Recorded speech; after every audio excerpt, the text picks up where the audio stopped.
Hello, it's LJ here, back to do a October wrap up. This is part 1, as I feel like there may be more than one part to this episode.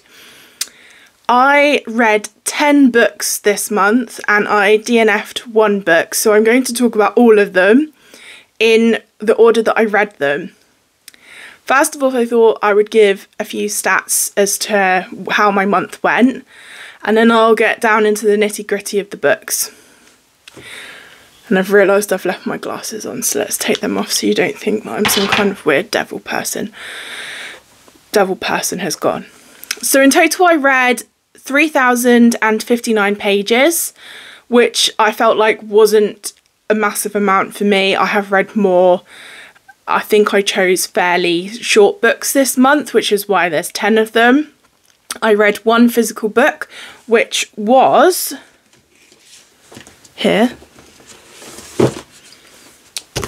Dragonsong by Michael Forrester, which I will talk about in a minute. I read 5 ebooks and I listened to 4 audiobooks. There's going to be some debate, I imagine, that I read or listened to audiobooks. I do, because I feel like I have taken in as much of an audiobook as I would if I'd have read it. I am firmly on the camp of that listening to audiobooks count. Fight me, I will take you on. I read 2 fantasy books, 2 science fiction books, 1 historical novel, 1 contemporary novel, 1 literary fiction novel, 1 young adult novel, 1 romance, and 1 autobiography/memoir. I feel like in October I had a pretty productive month in the grand scheme of things.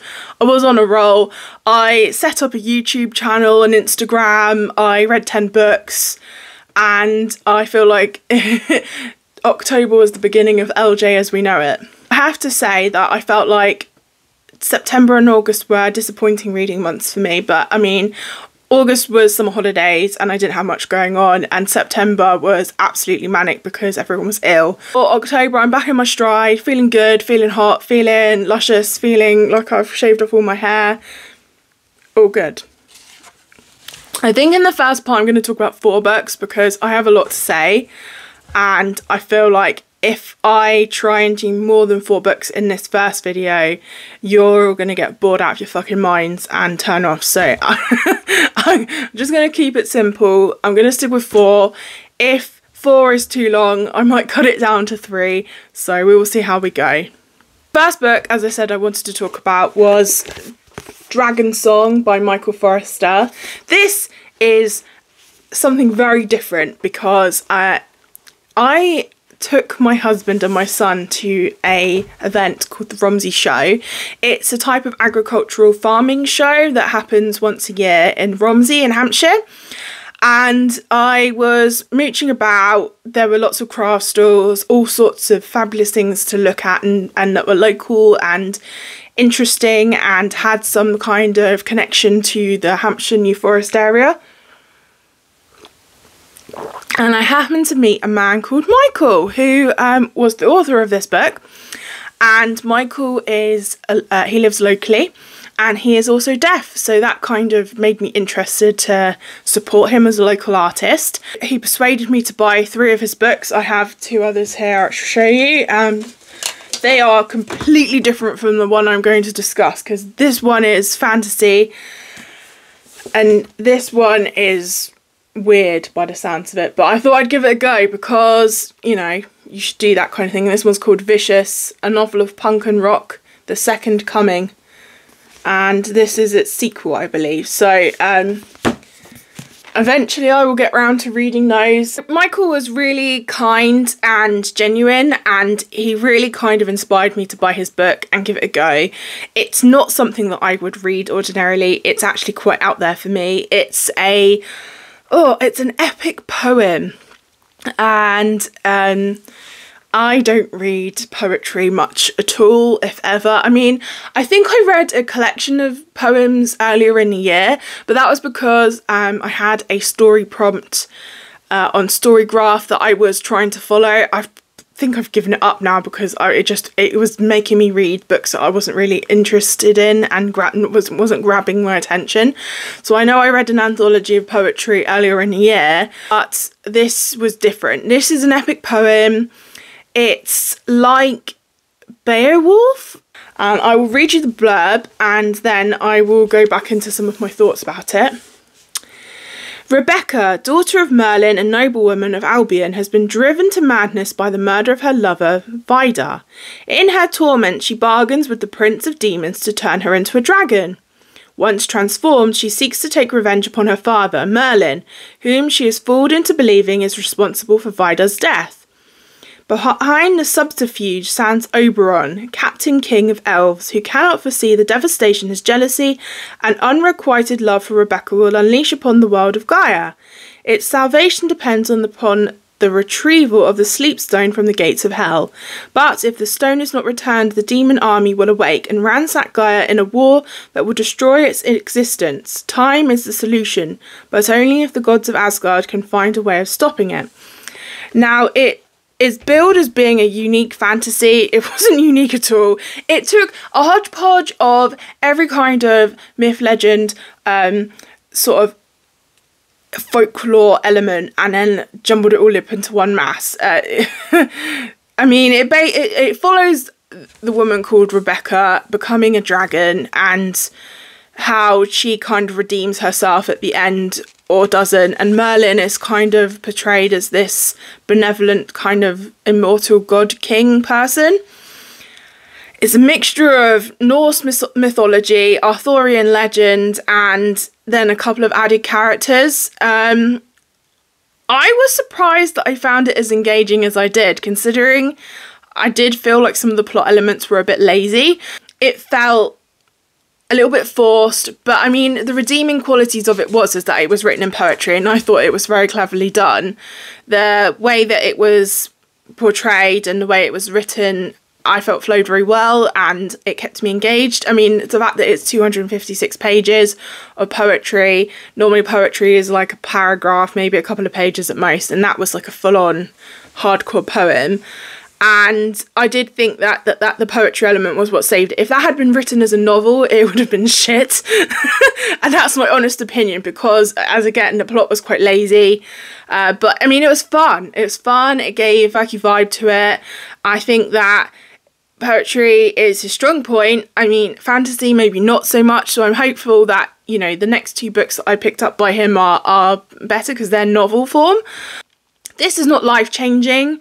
It won't rock your world, but if you're after something fun, something Arthurian, you know, some degree of mythology, something just to sort of like, you know, read a few pages before bed, it's right up your street. I kind of imagined that it would be sung by a bard in a hall, you know, the kind with like a roasting pig being rotated in the middle with an apple in its mouth. It kind of had that vibe, and I think maybe that it played on those stereotypes quite a lot. All in all, I gave it a 4-star, and that was purely because I thought it was quite fun. It wasn't completely mind-blowing. Yeah, it was just okay. It was okay, and because of that, I gave it a 4. I think I may have been overly generous with the 4 because it's a local author. He doesn't have many reviews on Goodreads, so I felt like I would give him like a bit of a boost. But I mean, all in all, maybe literally it was probably a 3. Obviously, I would give that to you to make your opinion on it. The next book that I read was The Fifth Wave by Yancey. I wrote my own summary for this one. And I know I'll keep looking down because I'm reading my notes, so I haven't got the hang of getting everything in my head, especially when I've got 10 books to keep up with in my mind. I will keep looking down because I'm reading my notes as I go along, and I also am completely blind because I've had to take my glasses off so you don't think that I have demon ring eyes.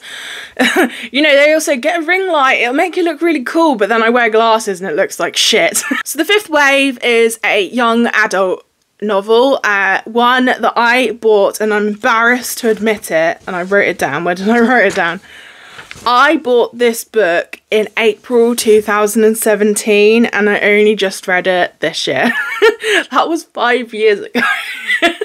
The Fifth Wave is a story about a dystopian world where aliens have invaded and they're called the Others, and it follows a young girl called Cassie, who's named after a constellation called Cassiopeia. or Cassiopeia. I may be mispronouncing that. And she is, I think she's about 17, but obviously the invasion happened a few years beforehand, so she would have been about 14, 15 when it started, and then she's like 17, 18 when the story is right. She might be slightly older and I'm getting this wrong, but I felt like she was about 17 when I was reading it. She is alone when we're reading it, and we don't really know why. As the story progresses, you realise that she's lost her family and she's looking in search of her brother, and there's a lot of survival tactics and what the others are like, and it describes the previous waves, because it says that there are waves of their plans to eradicate humans from the planet, and it seems like they're being very careful not to damage the planet, so it comes in waves of like viruses taking out the electrics, waves taking out cities, and everything just gets progressively worse and worse and worse, and it gets to the point where you can't trust humans. So she's very distrustful, she doesn't trust anyone, she's looking for her brother, and it follows her journey through that. And meanwhile, there is a character called Ben Parrish. Ben Parrish is her love interest, or she says that he's her love interest, and he is a bit of a dick.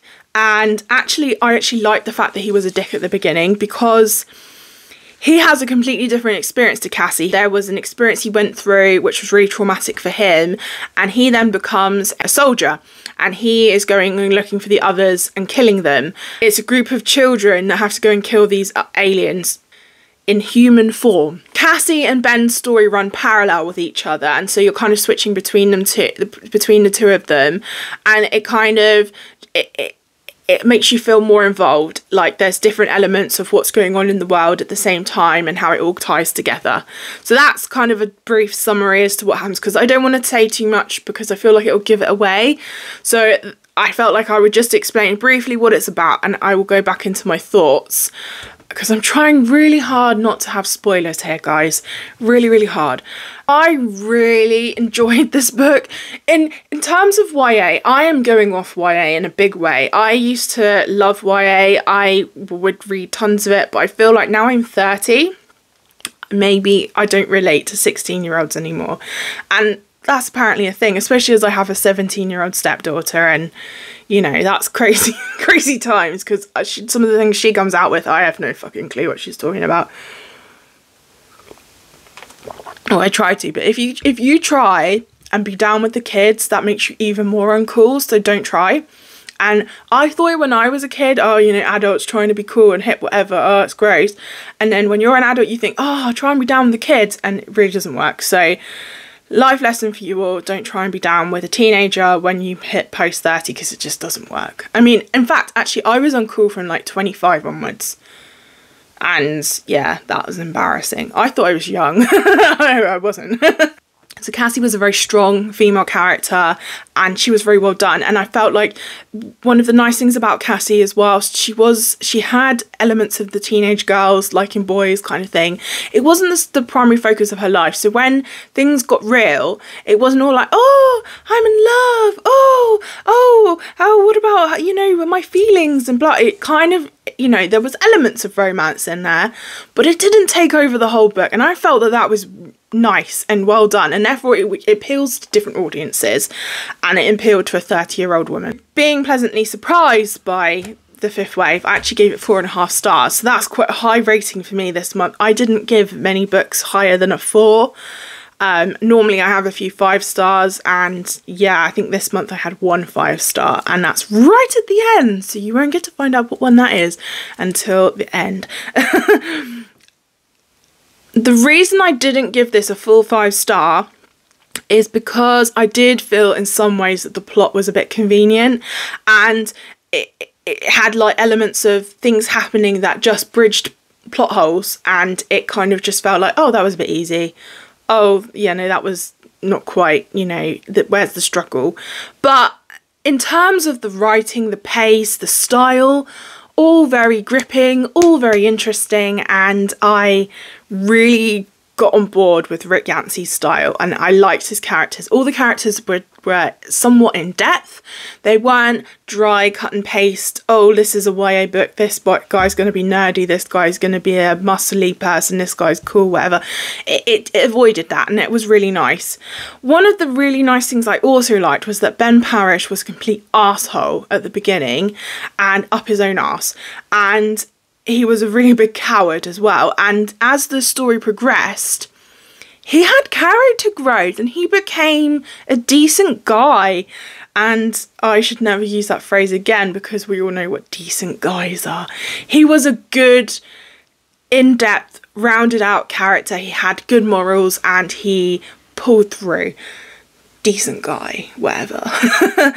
So I really could get behind Cassie and Ben, which for me is a bit of a new experience because I'm finding increasingly that modern YA and books in general have unlikable characters to be cool, and sometimes unlikable characters suck because you have to read a 300-page plus book, 400, 500 pages of a complete knob going through life being a knob, and you think, well, what was the point in any of that? I don't have any sympathy, empathy for these people at all. So for me, The Fifth Wave was refreshing because I actually liked everyone and I thought, hey, this is good. I've written notes again about how the love interest wasn't the primary focus because it wasn't. And I really kind of liked the Evan Walker mysterious bonus content. And he didn't take away from Ben's story or Cassie's story. He kind of added to it, and I liked that. I actually watched the film after I had read the book because I was it was playing on my mind. But I've said to myself, I'm not going to buy any more books this year because I have a problem. And as I've spoken about in the past, I have lots and lots of books to read. So whilst I am totally on board with actually buying the sequels to this, I had to add them to my wish list because I can't justify buying them right now. But I definitely would come back to this series and I definitely would want to know more about what happened. I've not felt this invested in a YA for ages, and I'm genuinely thought that this was the end of the road for me. But now, you know, I've picked up The Fifth Wave, feeling on board again. Maybe I will try some more YA and try to see how I feel about it. Maybe I needed to have... I don't know what I needed, but this ticked my boxes and I was, you know, it was good. Because one of my bugbears is that I don't relate to teenagers and I don't relate to characters having midlife crises, which a lot of books, apart from fantasy, are about some person having a midlife crisis, and I'm not interested in you selling up and changing your job and moving to a city and not knowing anyone around. It doesn't interest me. So the next book that I'm going to talk about is called Machines Like Me by Ian McEwan, and I gave this one a 4 stars. Now, I give it 4 stars loosely because it's Ian McEwan and I felt like Ian McEwan can't have anything less than 4 stars, but this was not his strongest book. Set in an alternate 80s universe where Alan Turing is alive and Margaret Thatcher loses the Falklands War, Charlie uses his inheritance to purchase a robot called Adam. Charlie's next door neighbour, Miranda, a young and mysterious woman with a dark past, helps Charlie in raising Adam and designing his personality. Then a weird love triangle develops between them all. That's as much as I can tell you really without giving anything away. This is basically about a robot, a man who is a bit crap, and a femme fatale 22-year-old woman. So I've said in my notes that the main themes of this story are what ifs. I mean, obviously with the 80s alternate universe, which is weird because I'm also looking at another book, I think it's in my TBR, another 80s alternate universe. So this clearly is a theme at the moment as to what people want to do. Again, so what ifs, a real inspection of humanity and its relation to artificial intelligence and the moral dilemmas of human decision making and how that has an impact on artificial intelligence ability to function in society.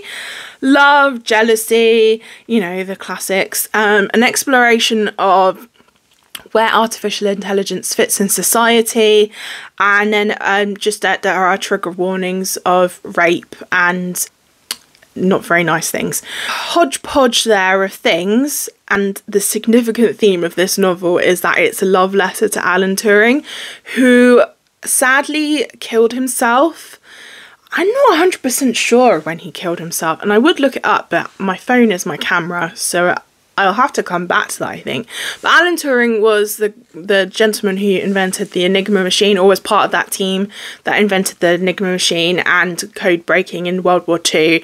He was a closeted homosexual man, and when it was discovered that he was gay, he was arrested and he was given a chemical castration, because the UK in the 1960s, I believe this was the 1950s, 1960s, was not nice, and I believe it was illegal to be gay in the UK up until 1970 something. So he had a chemical castration, which is horrific and awful and terrible, and ended up killing himself. So in this alternate universe, he didn't take the chemical castration, and he took prison time instead, and he rode out the wave, and he came out of prison and he changed the world basically, and created all this artificial intelligence and robots essentially. He's the creator of Adam and Eve, the robots that play such a significant role in this book.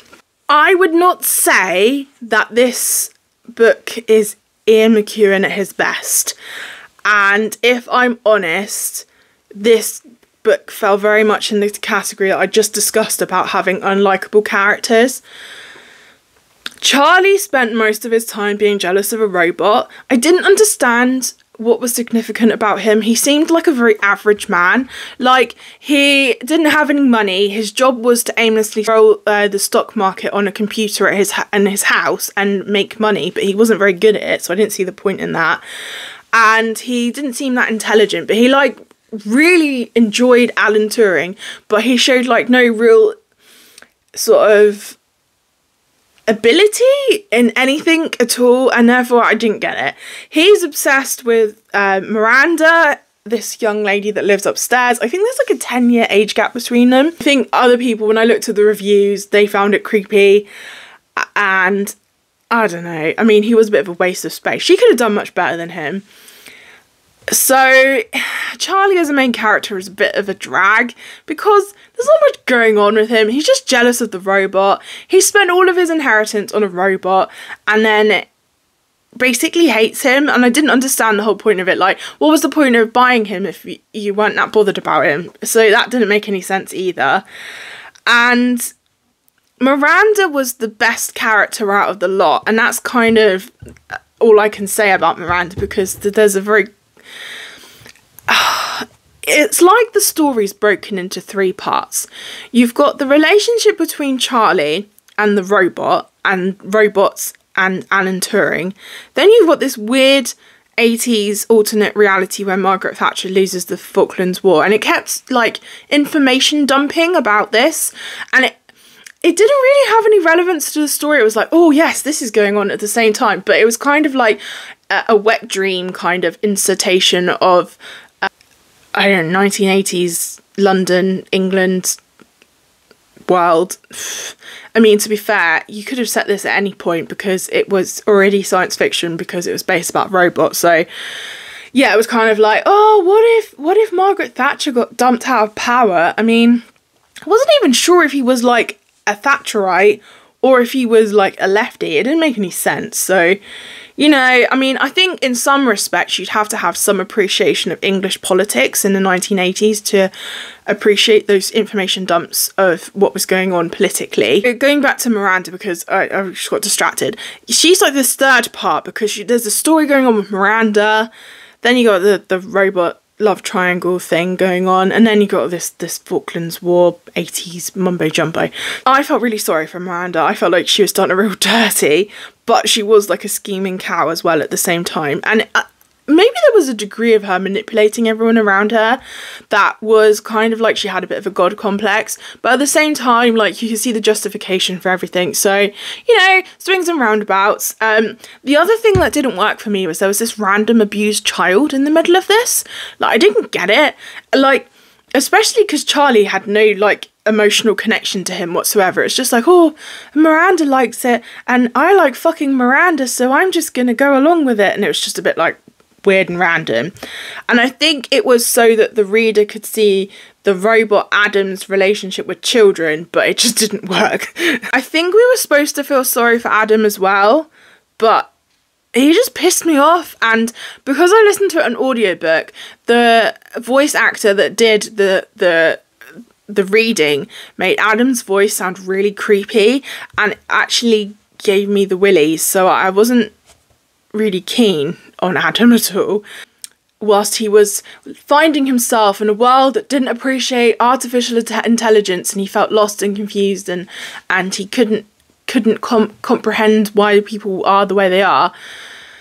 To be all honest, my favourite parts of Machines Like Me was the fact that half of it was set in Salisbury, which is where I live, and Salisbury is more commonly known for two Russian men coming and poisoning a Russian man and his daughter on a park bench. And so that was a dramatic, crazy year, the Salisbury poisonings. And side note, the BBC did a adaptation, a drama. Not an adaptation, a BBC did a drama about the Salisbury poisonings. My mum was an extra, and you can see my mum in this 2-part TV series, which I think is really funny, because I'm like, yeah, it's my mum in Salisbury. Which, again, side note, was terrible, because they all spoke in West Country accents, and Salisbury is Wiltshire, and we don't have West Country accents, so I don't know what the fuck was going on there. But I really enjoyed the Salisbury parts because I could visually imagine it very well, because I live here and it was quite true to life, and I could see where he was talking about, and it made sense to me in my head, and I imagined the park that certain events happened in, and I could just see it all in my head. So that was the parts I really enjoyed. I think the homage to Alan Turing was nice as well, but again, it's just a what if homage. It just felt like he was playing around with what would work, and it didn't. None of this book worked. It didn't work in any way, shape or form, but there were elements of it I liked. I liked the Salisbury part. I liked Miranda because she was a complex character, and I liked the fact that Alan Turing wasn't dead. I mean, I think that's kind of summed up, really. The plot was pretty messy, and the last part just was really what the fuck, what was the point of any of this story? Like, it didn't make any sense. What the fuck? And I've written WTF like 6 times on my notes, because I was just like, what have I just listened to? I still don't feel sorry for Adam, even right at the end. And I didn't have any sympathy for him. I know we were supposed to. I know Alan Turing was saying, oh, well, humans are beasts and artificial intelligence are the innocent people in all of this. But I genuinely just, no, didn't do anything for me. And I also didn't see what Miranda saw in Charlie, other than they had, in his eyes, good sex, but you never saw it from her eyes. So I don't know if the sex was good or if she was just lying back and thinking of England, because it didn't sound like good sex to me, but he kept going on about how amazing it was. But I'm sure it was probably because he didn't have to actually give her any foreplay and he could just stick his dick in and get on with it, which, FYI, does nothing for a woman. And I will die on that hill. The next book that I am going to talk about is The Psychology of Time Travel by Kate Mascarenhas. Mascarenhas? Something along those lines. I apologise if I have got this pronunciation of that word wrong. In 1967, 4 female scientists worked together to build the world's first time machine. But just as they are about to debut their creation, one of them suffers a breakdown, putting the whole project and the future of time travel in jeopardy. To protect their invention, one member is exiled from the team, erasing her contributions from history. 50 years later, time travel is big business. 20-something Ruby Ribello knows her beloved grandmother, Granny B, was one of the pioneers, though no one will tell her more. But when B receives a mysterious newspaper clipping from the future reporting the murder of an unidentified woman, Ruby becomes obsessed. Could it be B? Who would want her dead? And most importantly of all, can her murder be stopped? Traversing the decades and told from alternating perspectives, the psychology of time travel introduces a fabulous new voice in fiction, and a new must-read of fans of speculative fiction and women's fiction alike. Now, I'm going to be a bit brutal on this. I rated this 4.5 stars, but I have some brutal things to say and some good things to say. So, the beginning of this story is really weak and terrible. You know those really crappy, cutesy historical fiction ones that read really awkwardly in like flowery language that's all like really simple that idiots like reading? Oh, I'm so offensive. Do you know what? I don't care. This is how it begins, and it just grated on me. I fucking hated it. It was bloody awful, and I'll swear as much as I bloody well like, because... In fact, in my notes on Storygraph, I've written several times, if this doesn't get any better, I'm going to put it down and DNF it. And I persevered. And I would say that please don't be put off by the pioneer part of the story, because if I hadn't persevered, I would have missed out on a really good book. Once you get to Ruby Ribello, it picked up. Then the story is better, and it's really confusing at the beginning, but I would say after about 30% of the way through it kind of hit its stride. The premise of the book is very much like, I don't know if anyone has seen the Umbrella Academy and the Commission, the time agency that they have, or like the TVA in Marvel Loki TV series. It's like that. Now, I don't watch much TV, so there might be other examples, but those were the ones I could think of. It was like that. So there was an agency of time travel, and once you get past the cutesy, crappy bit at the beginning, then you get into the meat of the story and about how the time agency works and about how all the different characters are linked together. But at the beginning, it's quite confusing because you're like, oh, there's another person, there's another person, there's another person. But if you persevere with it, 30%, that's when it gets good. It's very English. So if you take the Umbrella Academy, remove the weirdos in it, and you take the TVA and you remove the Loki element, then you've just got the time agency. And it's an English version of that. So there's a lot of stiff upper lip, and it, because of how the story plays out at the beginning and how they excommunicate one of their team, it's very English to do that. When English people, and this is a generalisation I'm going to make, but when us Brits get a bee in our bonnet about something, it's always easier to cut them out. Ghosting is something that we do to our friends, our enemies, our lovers and our family. We are very good at cutting out things that we're not happy with because we are, as a population, just chronically embarrassed, and this felt so English it was untrue. There's a really lovely romance at the heart of this story as well, just to sidetrack from what I was saying. But if I jump back to the characters, they're all very jumbled up. Very jumbled up, and in the middle of it is this random romance. Bearing in mind that predominantly through this book, 4 of the main characters are old women, like in their 80s. But there's a weird young version romance with a future person, and it's very confusing. And I can't explain it without giving it away. So I'm just going to say, if you're a fan of the LGBTQIA++,